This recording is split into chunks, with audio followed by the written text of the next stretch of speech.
Hi guys, it's me, Andrea. Hi Leute, ich bin's, Andrea. I will make my voiceover today in two languages. Ich werde mal zweisprachig mein Voiceover machen. Mal gucken, mal gucken, wie es geht.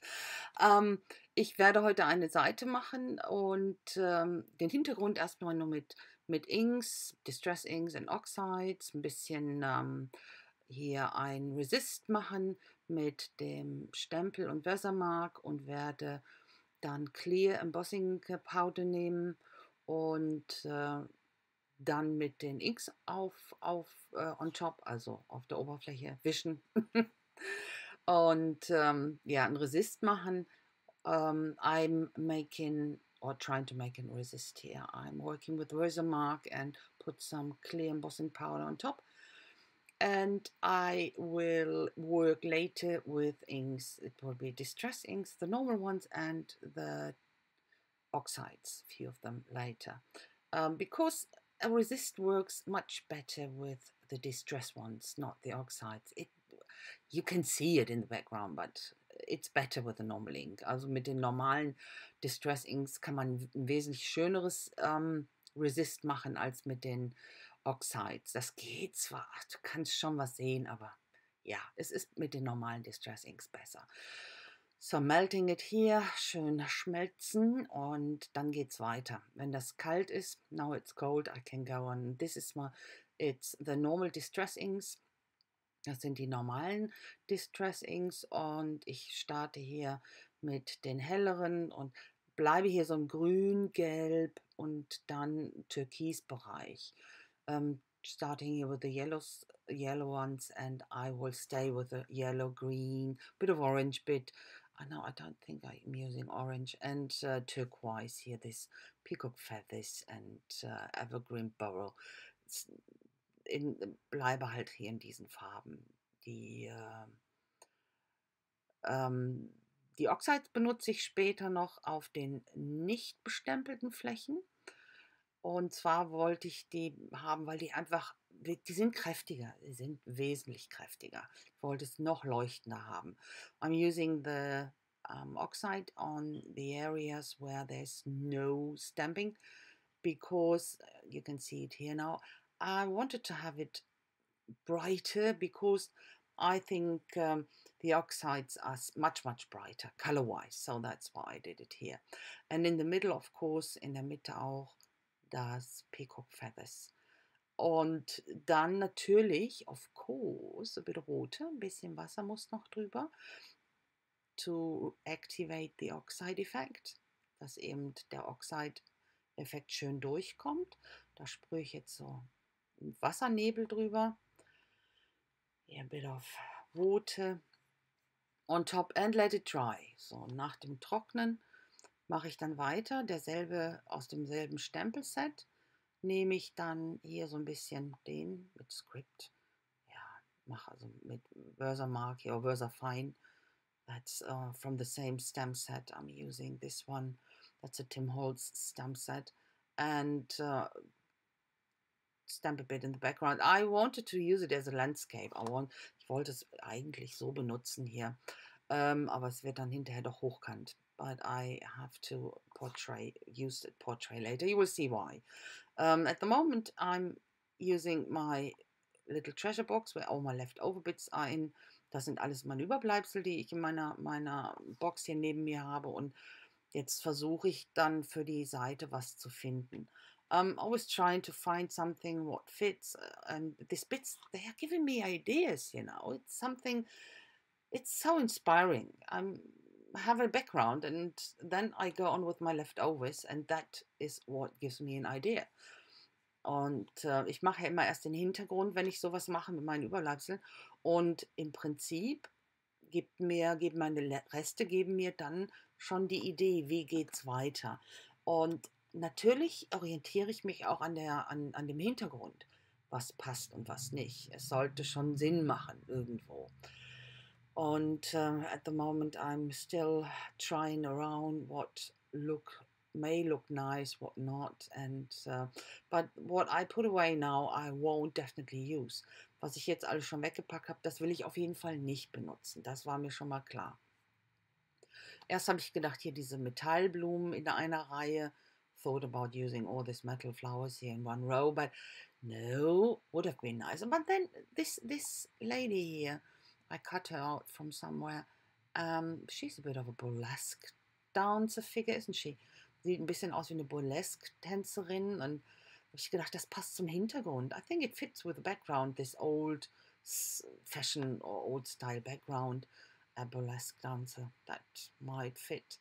Und deswegen habe ich mich für die Dame da entschieden, weil es passt einfach gut zu den Stempeln, finde ich. Auch vom Thema her, das ist halt auch so mehr so alte barocke Stempel oder was auch immer. And then I had this letters, they were leftovers, and I tried to form or spell a word. Habe ich dann eben die Buchstaben, die ich noch über hatte, habe ich geguckt, was kann ich damit machen, und da ist mir dann direkt dieses Wort aufgefallen, Misfit. Was die heißt, das heißt sowas wie Sonderling oder Außenseiter, sowas in der Art ungefähr. Und I think that fits quite good with this woman, you know, this burlesque dancer. They have been the misfits in the past, you know. It's quite fashionable again, or was at some stage, but yeah. Okay.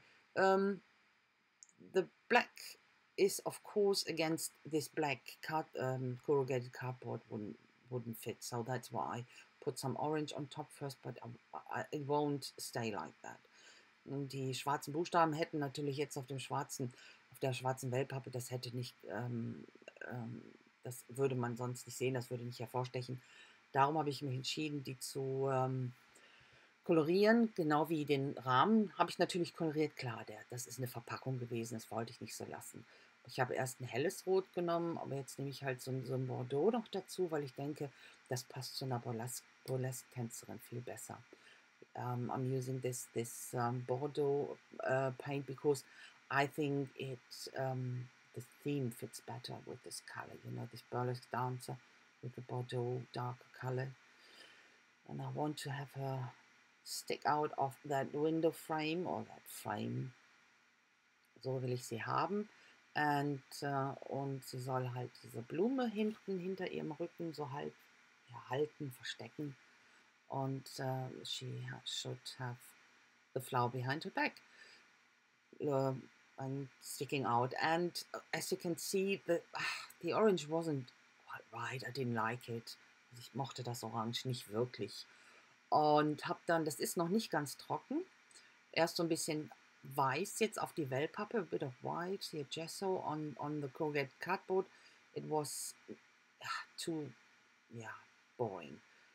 I think it looks a bit like a blind now, and she's looking out of a window, it looks like a blind.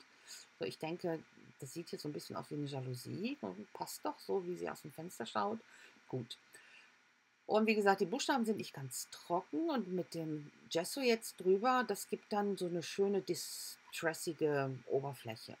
Jetzt, now with the gesso on top, on the not yet dry paint, I think it looks now pretty distressed, and that's what I like. Put it down like that. Of course, it won't fit all on that corrugated cardboard. Das passt jetzt nicht alles auf die Wellpappe, und das ist auch gut so, weil ich finde das so wesentlich schöner. Aber ich musste natürlich jetzt die Buchstaben gegen den Hintergrund noch ein bisschen mehr hervorheben. I had to make them more stand out. That's why I etched them here with my Pitt pen. Und ich werde sie dann einfach oder alles dann kleben. Bis jetzt klebt ja noch nichts. So I'm gluing everything down. I'm happy with my arrangement. With the arrangement. Das Design gefällt mir jetzt schon ganz gut. Und klebe dann schon mal alles zusammen. So, das schneide ich noch ab. Unten ihre Beine, die sollen nicht rausgucken. Cut the legs off.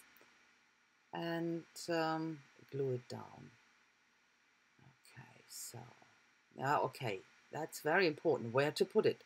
Das ist natürlich jetzt noch ein bisschen tricky. Wo packe ich es denn hin? Ich arbeite nicht ganz gerne in der Mitte. Mittig finde ich immer ein bisschen langweilig.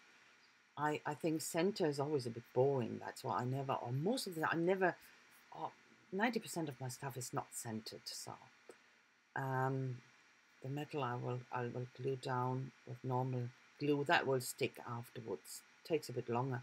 And here I'm using my little weights I got from Almut. Yay! Thanks a lot, Almut. Almut, vielen, vielen Dank. Die habe ich von Almut gekriegt. Die habe ich mal so bewundert. Und da hat sie mir doch glatt welche geschickt. Ich war, ach, absolut überrascht. Aber so eine tolle, tolle Überraschung, wirklich. Hat mich so gefreut. Okay, no, I was really happy when Almut sent me these weights. I always admired them when she's making a video. She has this little weight to keep things down, and I always admired them. And at some stage, she sent me some for my birthday. It was such a fantastic surprise. So, okay, gluing everything down now. And I think that was a good idea to have it a bit lighter, and that stands out far more. I'm starting now to shade here with my Stabilo all. Go and do the edges and then activate it with my Water Tank Brush. Und das ist jetzt mein Stabilo AOL nennt er sich. Das ist so eine Art Crayon in schwarz, also ein Wachsstift. Und den aktiviere ich dann mit Wasser und verblende den. Das kann man ganz gut kontrollieren. Jetzt auf dem Oxides ist es natürlich ein bisschen schwieriger. It's a bit more difficult to blend it on the oxides, of course. But normally these crayons, they are really nice to blend, especially the Stabilo. Und der Stabile, wie gesagt, der ist speziell sehr gut zu verblenden, wenn man Schattierungen machen will. Ich benutze den dafür sehr, sehr gerne. Ein bisschen hier noch Erden. I've ground the whole thing here, the whole design. And I thought there is a bit of color missing.